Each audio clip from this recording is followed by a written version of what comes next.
D'accord. mais ñii seet diggante Diomaye dafa démissionné mais il est toujours un membre éminent influent de son parti.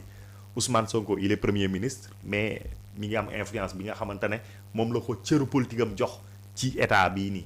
et au sortir de ce dialogue jàpp nga ne wàllu justice bi mën na am. non wàllu justice bi wala problème judiciaire yi ñu am. bon parce que justice bi moom ñi ngi jéem a seet texte yi naka lañ koy càmbaree évaluer ko. ba pare yokk ko organisation bi également ñi ngi seet naka lañ koy parfaire ak rôle bi muy joué ci élection yooyu ñu ngi ci waxtaan. maintenant les problèmes judiciaires acteurs politiques yi. mais loolu peut-être que dialogue bi jàpp naa ni dialogue bi mën na ci impacter mën na ci def dara.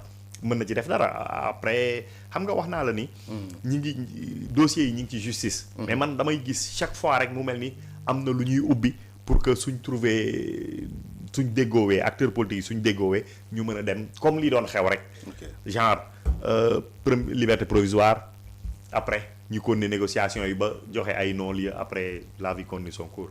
ok d'accord alors ñu président fekkee amoo loo bëgg a ajouter ci dialogue bi. dama bëgg ñu jàpp ne am na loo xam ne ci départ. neexul sax dégg te neexul nangu. président de la république moom moo woote un dialogue sur le système politique. moom moo ko jox tur. waaw loolu parti politique mën na ci génn. wante moom rêver à ce que les partis politiques ne soient pas présents c'est tout à fait le contraire. Il est possible que la société civile ne soit pas totalement présente ou participe par des documents. Mais oui, c'est possible. C'est ça le plus possible. loolu mën na nekk. am na ñoo xam ne jaral na am na ñu dalal ñoom mais am na mën na nekk. Donc le dialogue. Les partis politiques sont concernés. Mais bu leen fàtte aussi ne que dañu am constitution boo xam ne bii depuis 2016 dafa am parti bu ñu appliqué wul. waaw dañu koy bàyyi noonu. waaw loolu kan moo koy réglé ku dul les politiques. oui seen biir bopp la constitution bi changé wul disposition article 4 sur les partis politiques. est-ce que joxu leen mission yu bees. est-ce que joxu leen waxul ne daf leen di jox organisation. est-ce que waxul ne daf leen di financer. est-ce que waxul ne da leen di contrôler ndëgëm dina am démocratie interne ak gouvernance ci per parti yi. est-ce que waxul ne loolu dafa war a faire dafa ñuy war a prévoir suspension ak dissolution. waaw mais loolu doyul parti politique dem ci. damay laaj. bien sûr waaw moo tax mënul nekk. donc loolu rek doy na ci wax par contre beneen problème bi problème mu dissolution dafa am. dissolution Macky Sall daf ko bëgg te boobu temps amu ci droit wala da ngeen ko fàtte. de l'Assemblée nationale. waaw. waaw si on se rappelle. da ngeen fàtte la discussion qu'il y a eu ici et le projet a été porté dans une rencontre même par des députés par des membres du PDS. pour ñu dissoudre assemblée te mu ñu naan moom kii ñëw la koy defal ba pare naan leen Karim laa koy defal alors qu'il voulait dissoudre l'assemblée avant terme parce que c'était au sortir des élections de 2022. donc loolu am na. moo tax bon nañu jàpp ne il faut que ñu seet les relations entre l'Assemblée nationale. et le gouvernement yan rapport la ñuy am consolider ko te mu war a am. bi ci ëpp. mooy contrôler l'action du gouvernement est-ce que le gouvernement est prêt à continuer li mu commencé pour être contrôlé est-ce que l'Assemblée nationale ni mu commencé lu baax wax dañ ko fii pour évaluer les politiques il faut les pousser à aller d'avant et même doon joxe leen yeneen prérogatives yoo xam ne yi bu ñuy dindi ci pouvoir président de la République dañu war a rééquilibrer sotti ko ci kaw assemblée bi mais pas delloo ko ci expliqué moo tax moo wax la léegi on peut aller vers un bicéphalisme disproportionné. D'accord jërëjëf alors ñu dem si suñu beneen thème tey dem si wàllu haute cour de justice ak ay poursuites judiciaires bon li ñuy njëkk a tàmbalee sax mooy bala ñu ñëw si haute cour de justice mooy semaine bi génn gis ngeen tam le parti Pastef génn nañ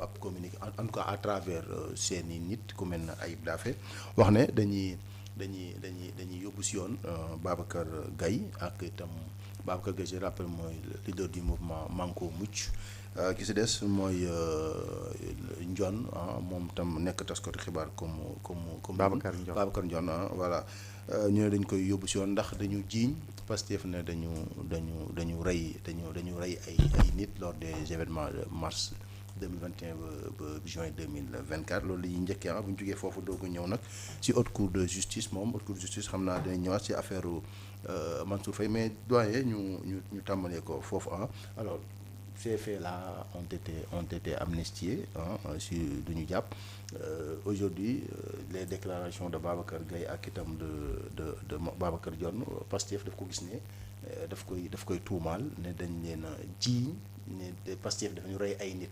Maintenant le débat qui s'est posé après on a sorti un rapport de présentation par rapport ak décret bi dissoudre Pastef alors ñu gis si ay mbir yoo xam ne dafay mel ne lu confirmer lu ñoom Babacar Gaye wax donte affaire bi dem ak justice mën naa lire cette partie là pour après nga joxe sa appréciation.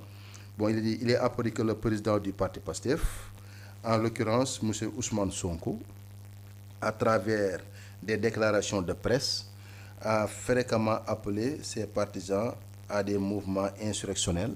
Ces appels ont été largement suivis, conduisant ainsi à de graves troubles à l'ordre public durant les mois de mars 2021 et juin 2023, occasionnant plusieurs morts et blessés, ainsi que le saccage et le pillage des biens publics et privés. Alors ñaari yëf juin yooyu amnistie nañ ko amnistie dañuy jàpp ne dañuy bañ sax ku si waxaat dañ koy def quand même si projet de loi bi. Aujourd'hui Pastef tam porte plainte si wax yooyu nga xam ne ay nit wax nañ ko jëm si Pastef. Alors ñaar yooyu naka nga koy analyser plainte Pastef ak la fekk ñu amnistie tam ñu siy wax. ñaari problème moo am. te xam nga nit. oui. li may wax dialogue. waxtaan. ak diisoo. dafay tax toujours nga xam fi nga jëm ak fan nga mën a yem ci wax. liir naa ko li nga xam ne moom la ñu wax ci communiqué bi. non du bi bu fekkee suñu réalisateur mën nañu indil beneen bi mooy bi am bind bu zone bi je pense gisoon naa ko léegi. waaw donc voilà mooy ci projet de décret bi nga xam ne. voilà moo dissoudre un parti politique bu tudd Pastef. oui. donc projet de décret la bu Félix Antoine Diome. ñoom police bi. notamment le ministère de ñoo def seen ay analyse ñoom. oui. ñoom ñu yor force de défense yi. wax ne président Ousmane Sonko moom. lii ak lii la def. loolu am na luñ ci dégg am na luñ ci gis am na luñ ci fekkee. réerewul kenn mbind. ñoom ñu def lii. oui. dañ ko chargé ba mu fees sur 9 chefs d'inculpation. am na wala amul. oui. parce que passé woon nañ fii de. bi ñu dissoudre ba pare 9 chefs d'inculpation tegu na ci Ousmane Sonko. am na wala amul. oui. ci le président wa daal wax ne réew mi dina ko téye ba mu dëgër ba ñu def élection mu jox ko gaye ci jàmm. xanaa ngoonte bon moom baale nekkuloon ci xelam ne ma waaw. oui. très bien ñu dem nag ba moom non seulement mu baal leen mais mu setal leen génne leen ci kaso def leen candidat ci loo xam ne ñoom dañ ko waxtaane ñoom am na wala amul. donc ñoom loolu ñu waxtaane ba def ko da ngay jàpp ne est-ce que c'était au bénéfice de l'État des populations wala ñoom au bénéfice de leur propre politique la wante ñoom def nañu ay réunion d'arrangement loolu moom Sénégal mënatu ko weddi. waaw comme li ma la wax rek. dialogue bu nekk am na lu koy jiitu am na ay rencontre guddi ay rencontre bëccëg. donc loolu am na ay rencontre am na Mermoz am na Sicap Foire am na fu nekk ci loolu li ñuy wax. amul importance pour man. mais ma ne Baldi. bu ñu amee ay manifestations. yu posé 80 morts. il est de notoriété publique que Ousmane Sonko a fait ses déclarations à Ziguinchor et a pris le chemin pour venir à Dakar. Pourquoi? Déloger le président de la République. Déloger le président de la République. loolu lañu wax. mais bu boobaa bu loolu boo juree ay coow ba jur ay dee est-ce que ñoom amuñu ci responsabilité. oui on peut le constater. ma ne waaw mën nañ ko constater. mais mën nañ ko constater. parce que l'organisation.